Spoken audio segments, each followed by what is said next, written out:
This is FD Recovery, where we interview addicts and alcoholics. Our aim is that through this podcast, we might help you on your journey of recovery. Thank you for listening.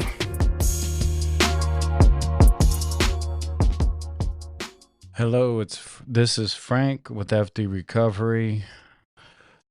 Today is September 8th, 2025, and you are listening to the Weekly Intention. If you are unfamiliar with what the Weekly Intention is, we take a topic, spiritual principle, and we work on it throughout our week.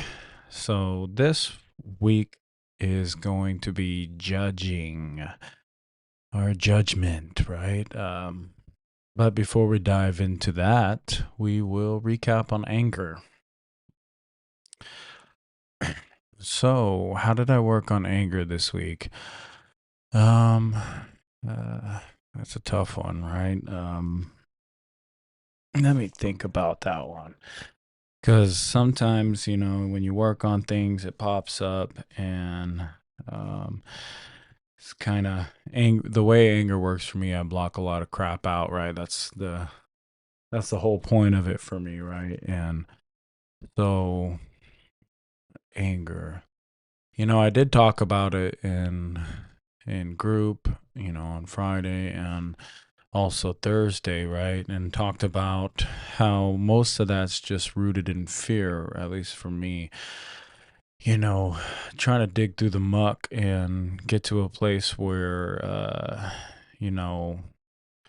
it is suitable for myself and my growth and for my recovery, just to stay sane, that I wouldn't say refrain, but I definitely, because anger is kind of a natural course, right? Just as fear is, right? That's kind of my natural pathway that I go when I'm feeling fear. So I wouldn't say the goal is to not feel it. The goal is to kind of learn how to move through it, right?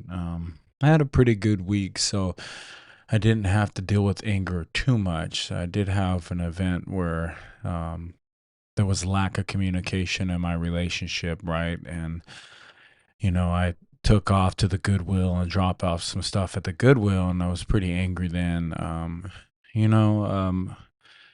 and I walked through that by just getting what I needed to do done, even though she really didn't communicate it with me at all, right? And so that kind of pissed me off.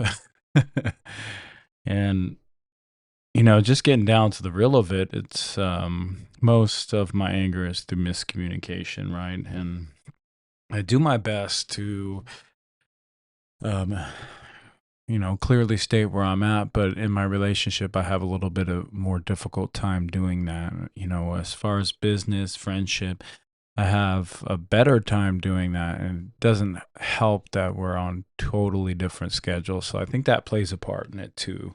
So, just getting it on here and talking about anger, I just remember I lived most of my life there, and I live most of my waking hours doing my best not to get angry, right? It's a little less now, but there's always that microaggression going on with me, right? Where I really have to watch myself, because if I don't behave, I'll be going on a spiral down to the good old road we know called hell, right? And an old familiar place I love to be. And I'll get real comfortable right there on rock bottom, because you could hit rock bottom even not even using, right? Just emotional rock bottom. And these places that we find ourselves when we lash out in anger, once we come out down off the high, and then we have to deal with the repercussions of what we did under the spell of anger, right? And it's an emotional roller coaster, right? And trying to walk through these highs and lows in recovery is real tough. We get into the rooms of Narcotics Anonymous and AA because, we're not necessarily on a winning streak, and that's with everything, right? I got in here and was like a 4-year-old mentally, as far as the emotional intelligence that I was working from. So thankfully, as adults, we have faster time of progression. So I got that going for me. And if you're out there and you're struggling with the same thing, we can make leaps and bounds ahead, but it does take some work, right? This whole anger thing just doesn't disappear. You have to work at it. You have to stay very cognizant of it and be aware of what's triggering you, who's triggering you, why, and also the key thing for me is the whole blame game. I really had to get away from that because although it appears that they're triggering me, I got to remember that the focal point is me and I'm triggered, right? Somebody's just being themselves, and it's up to me to be able to move through that without placing the blame on them, because in the end, you really don't learn from placing the blame on anybody, right? Yeah, you can hold people accountable in situations, but what I've learned is worry about your hula hoop, right? And I've realized that most of the situation, if I can fix me, then what happens is the other stuff just kind of ebbs and flows, right? I let go of the unnecessary shit as I go and as I start learning more about myself, and that's a good thing, right? So I remember I used to be real reactive. There was a couple situations in recovery where I wanted to get really violent, and I almost did. Thankfully, I had a group of people around me to tell me better and show me better, right? And also there was a big guy upstairs looking out after me, the Sky Daddy, as some call him, your higher power, God, Jesus, or, Buddha, whatever you ascribe to, just you make sure you get connected. So, I wanted to pepper in, right after anger was judgment, right? Or judging, right? Because it's usually, that's how a lot of this, and I'm talking from a personal experience, not trying to, get on here and, speak from other people's point of view, because I have no idea what people's struggles are unless they tell me, right? But I do know one thing that from the place I operate from is if I don't do my morning rituals, I don't have my routine on set, I'll just start judging and I'll start being a dick. I'll think worst case scenarios, right? But before I start talking about all my crap, let's see what the judging, let's look it up. Judgment. So judge, right? Form an opinion or conclusion about. Decide a case in court, which I had plenty of experiences with that. I never decided it, but I did have court cases. So to give a verdict on someone, right, in court. But when you take it a step further and, let's see, the meaning of judging someone. To judge someone, sorry, where am I at? To judge someone means to form an opinion or make decisions about them, which can be based on their action, appearance, words, or perceived character. While forming an assessment or critical opinion is a neutral process, judging often carries a negative connotation, implying a hasty, biased, or harsh negative judgment that can be hurtful based on limited information or used to belittle or shame another person. So that judgment outlook was one I'm all too familiar with, right? And you can't really bring up, for me, I can't really bring up judgment or judging without shame, right? I learned a while back, I watched a good TED Talk. I can't remember what the hell it was called, but it talked about guilt and shame, right? And she put it in such a way where she said, and I'm paraphrasing, of course, so if I butcher it and you know what I'm talking about, please forgive me, right? She says, guilt is I did it, and shame is I am it, right? And that hit me like a ton of bricks, right? I was like, holy shit. And I had to think about that for a second, right? 'Cause she's like, I never admitted anything, right? I did it. I've never so right that I wasn't really, even though I know I did it, I never outwardly admitted it, and even to myself, I was in this weird form of denial where I knew the truth, but I needed to lie to my surrounding and the people around me because either I was fighting a court case or I was just doing something that what wasn't soulful, right? I was in my addiction. And soulful is putting it very lightly. So, getting to this point of where I could honestly know the difference between the both and also take ownership for both, right? Cuz guilt is like I did it, right? And shame is some of that stuff. I mean, I do believe one thing comes before another so you can decipher the both, right? You admit it and so you can process it and go through that process of embodying your mistake, learning from your lesson, and then also the residual, I believe, works for me is like when I don't process it, I carry that shame along with me and I start embodying it as if it's my personality, right? And it's so tied into judgment, right? Because through the process of feeling that shame and not really admitting to myself my faults and really admitting to the wrong that I've did. I do this little dance with myself, or I'm in denial, and then all of a sudden I feel that shame, and then I start trying to blame everybody around me, right? And this is just my process.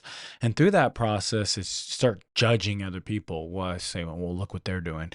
Look what I'm doing right. Look what they're doing wrong, right? And when you got the blame thrower out, right, and you're judging people and you're just scorning them, it gets pretty difficult to see through the haze and the smoke, right?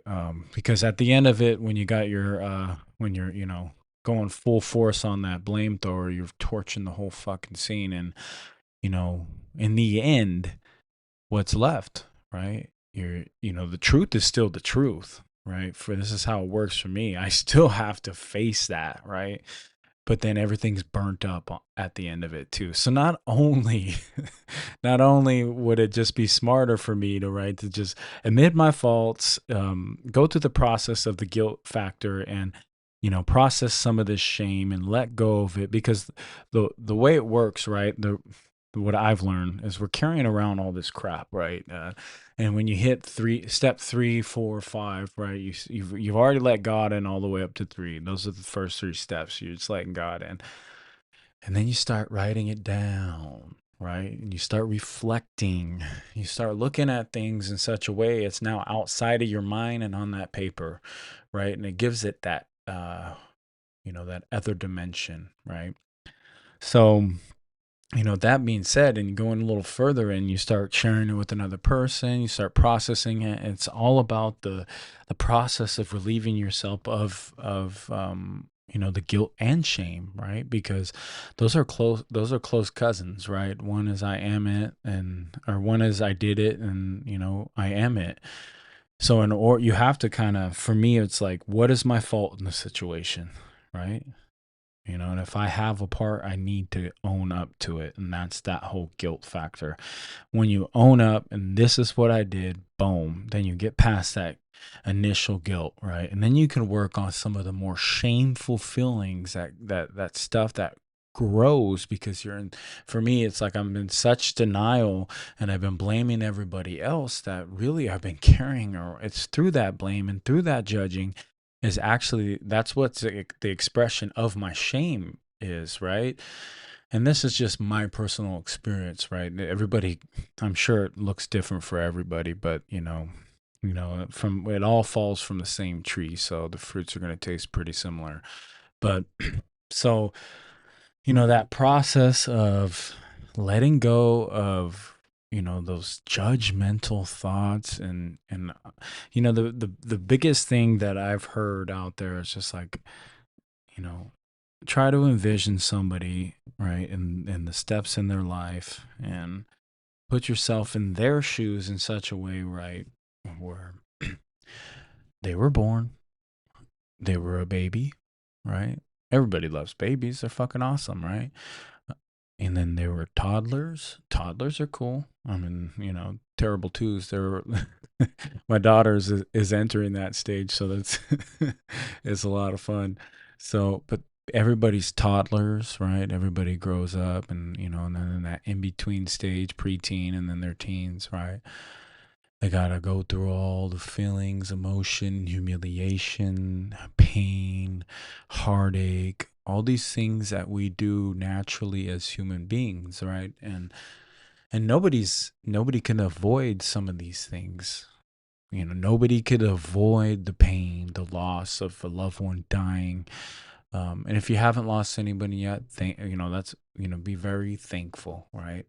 But the pain of, the grief of losing somebody, the grief we cause on ourselves, living this life in addiction and alcoholism, right? Just getting to that, getting really just down to the nitty gritty with all this crap, right?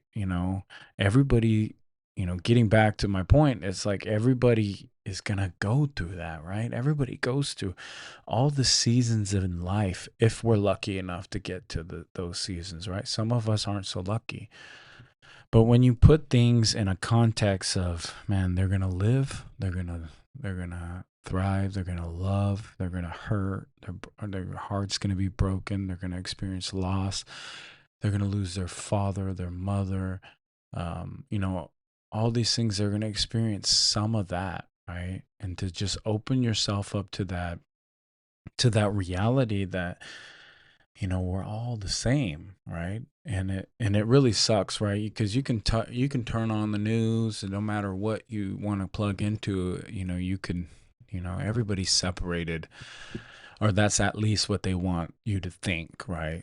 Not in the world I'm at, right? Don't get me wrong. There's communication barriers, and there's tough times, but in my world, I don't believe that's true, man. I live a different type of world. It used to be very true in the drug addicted world, but when you're in recovery and you're working on yourself, and you're doing everything that you need to be doing, you're keeping yourself well, the whole wide world opens up to you, right? And I just wanted to get on here and share that, because that's what was on my heart with this whole judgment thing.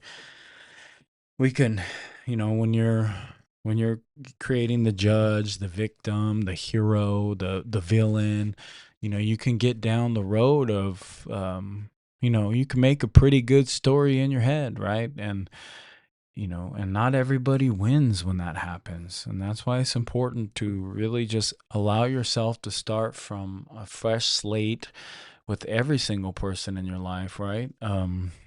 People you meet, give them the benefit of the doubt.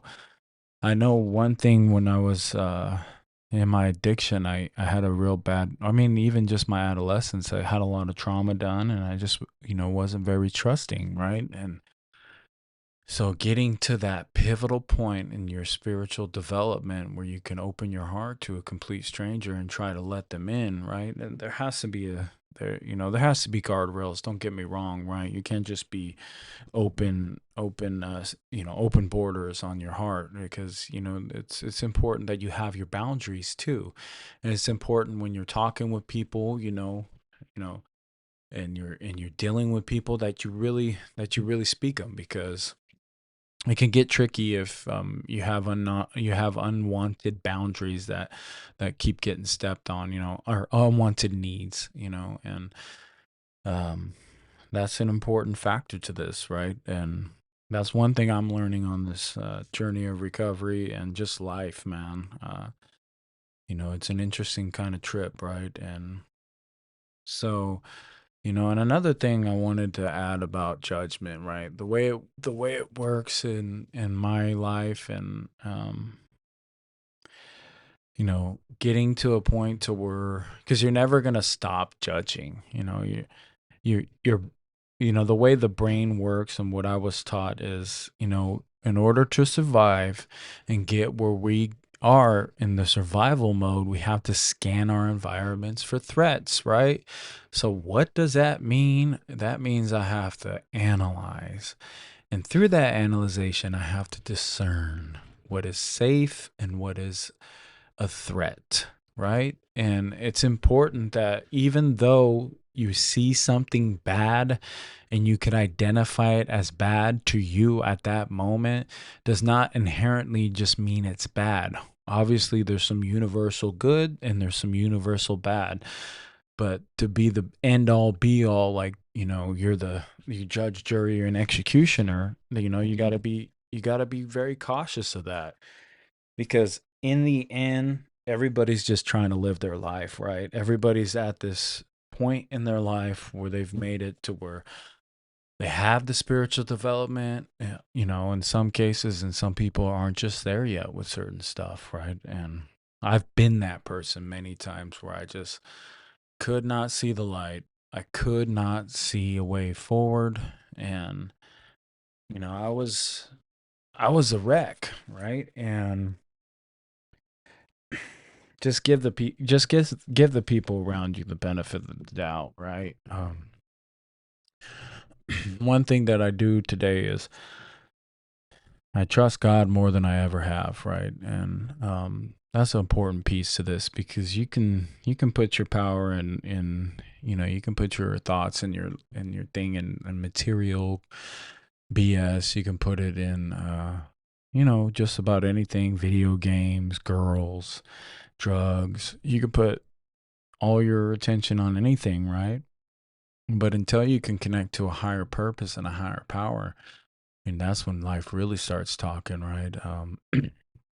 Until you get moved to for something bigger than you, and you're driven by something stronger and bigger and more mighty than you could ever fathom on your own, and connect to that power. I mean, that's when you're in the zone, right? And that's my goal for each day, is to try to get connected back to this power, on a constant contact with my higher power, and just trying to get back there, right?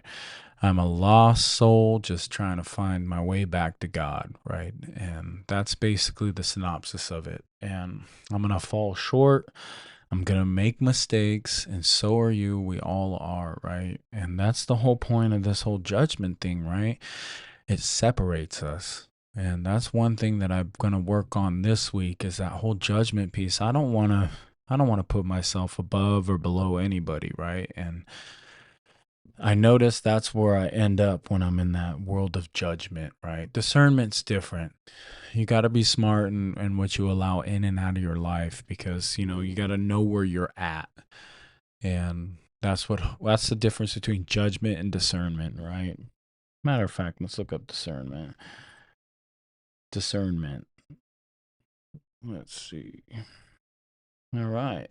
The ability to judge well. Huh.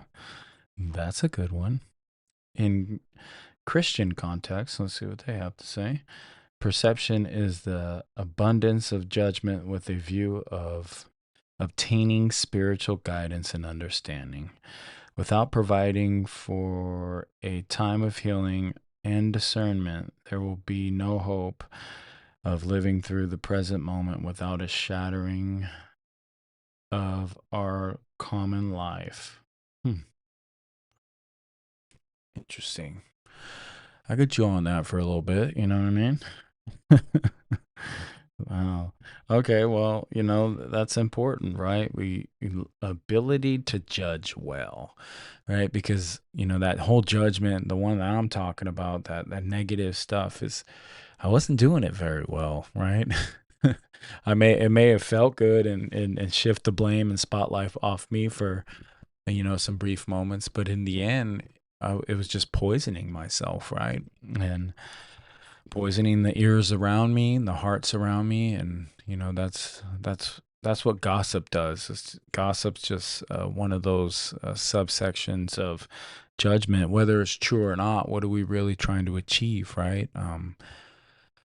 I do believe that talking amongst your support group about somebody that in need, and getting down to the nitty gritty, and being honest and open, and just to meet some of the needs of the people around you that are struggling and that are reaching out for help.